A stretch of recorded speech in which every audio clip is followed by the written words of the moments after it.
The Washington Coalition for Open Government has created this series of programs to assist the public in understanding its right of access to its government. This segment is about the transparency of our state courts and access to court records. Washington's Constitution states that justice in all cases shall be administered openly. This provision, and court decisions applying it, protect the right of the people to freely observe civil and criminal court proceedings and to obtain documents filed with the courts. But court rules and judicial decisions impose some limits on the public's ability to access court records and proceedings, and state laws that otherwise guarantee government transparency, such as the Public Records Act and the Open Public Meetings Act, do not apply to the courts. Let's look first at the presumption that state courts are open and accessible. A litigant who wants to close a court proceeding or seal a court filing from public view has the burden of justifying to the court the need for that action. And any member of the public must be given the opportunity to object and argue against closure or sealing. You don't have to be a party to the case in order to object. Our state Supreme Court has ruled time and time again, and in very strong language, that transparency and access to court records and court proceedings are critically important to Washingtonians.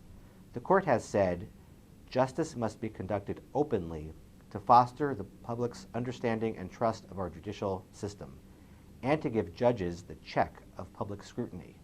Secrecy fosters mistrust. This openness is a vital part of our Constitution and our history. So what does it take to seal a court record or proceeding in Washington? It is a strict 5-part test. First, the party supporting closure or sealing must make some showing of the need for doing so.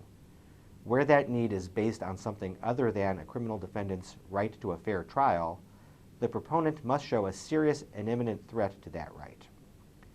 Second, anyone present in court when the sealing or closure motion is made must be given a chance to object. Third, the proposed method for curtailing access must be the least restrictive means available for protecting the threatened interest. That means an entire document cannot be sealed if only a small portion of it is sensitive, and a hearing or trial cannot be completely closed even if the court finds a part of it must be conducted confidentially. Fourth, the court must weigh the competing interests of the proponent of closure against the public's interest.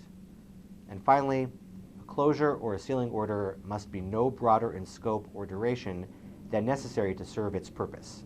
Perpetual sealing is not allowed. A sealing order must have an end date. Access to court records is also governed by rules administered by the Washington Supreme Court.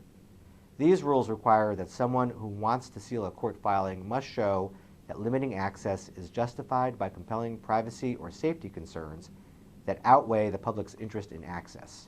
Critical here is the presumption that court records are open to the public unless the court determines there is a compelling reason to close them. One last point. As I mentioned earlier, the state court system is not subject to Washington's Public Records Act. However, under a rule that took effect at the beginning of 2016, the public can have access to certain administrative records of the judicial branch. This rule applies to records related to the management and supervision of a court agency, like budgets, employment records, and administrative contracts. The rule functions a bit like the Public Records Act, but with more exemptions and more limited remedies in the event a request is denied. To request judicial administrative records, contact the court's public records officer and follow the procedures listed on the particular court agency's website. The Washington Coalition for Open Government is available to respond to your questions and concerns about court access issues. Just ask for help. Further discussion of these issues follows in the text below this video and elsewhere on WashCog's website. And we have provided a way to post comments related to this segment. A simple registration is all you need to join the conversation.